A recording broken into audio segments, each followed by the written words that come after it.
writing back in February about some of the meetings that were going on bipartisan nature, the fact that the US government was looking at these chokeholds. Yes. What are you seeing in terms of the bottlenecks and whether the US can really address any of it? Yeah, and I think it's important to disaggregate. There's two issues going on. One is the current shortage situation, which is there and it's potentially getting worse.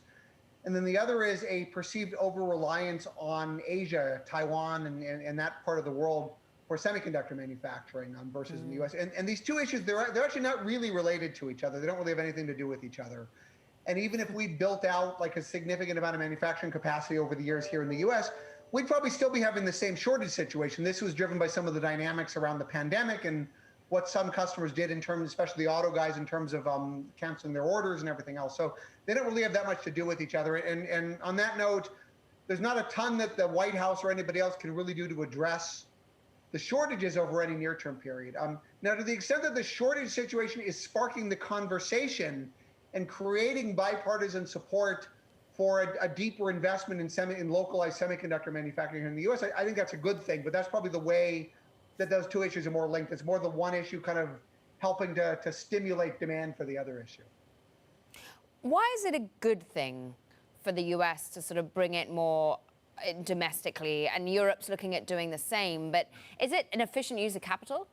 Well, yes and no, and I'm going to preface this. I'm of course biased, right? Like I work in this industry, and I do think it's healthy. But I mean, look, the industry over the years has gotten extremely efficient at what it does. And I think to your point, like if you're disaggregating things inherently, you will be less efficient.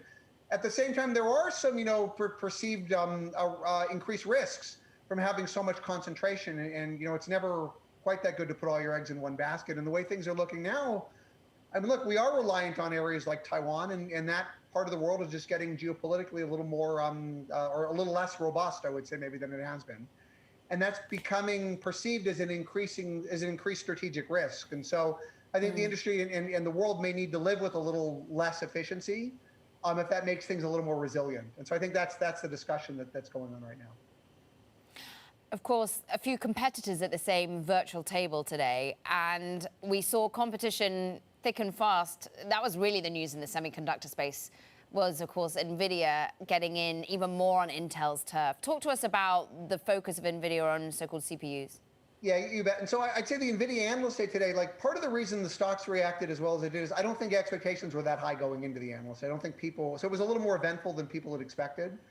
Now, in terms of Nvidia doing their own ARM-based server chip, which they announced today, we know they've been working on this for a while. So at some point, people have expected they would announce something. I don't think that people expected them to announce it today, right? So maybe that was a little earlier than what investors had thought. And they're painting a tougher picture for Intel. I mean, like Intel. I mean, obviously the stock has been strong recently on this kind of hope trade, like with the new CEO, hopefully much more credible than like some of the prior management has been and everything else. The problem is, like, it's well known that, like, at least for the next couple of years, there's not a whole lot that he can do, right? I mean, like the path through 2023 effectively is baked, and now with Nvidia's like concrete announcement, the path, 2023 and beyond maybe just get a little tougher as well. So, it's still early. We don't know how well Nvidia's products will stack up or anything else, but certainly the competitive environment is set to become tougher, and it's like right at the point where Intel was hoping to get their own product roadmap with its feet back underneath it. So Pat Gelsinger get more on his plate to a certain extent. Sure. Well, Nvidia, is it just like, how are they doing it so much faster, perhaps, than people had expected? What is it that's such a sweet spot for where it is?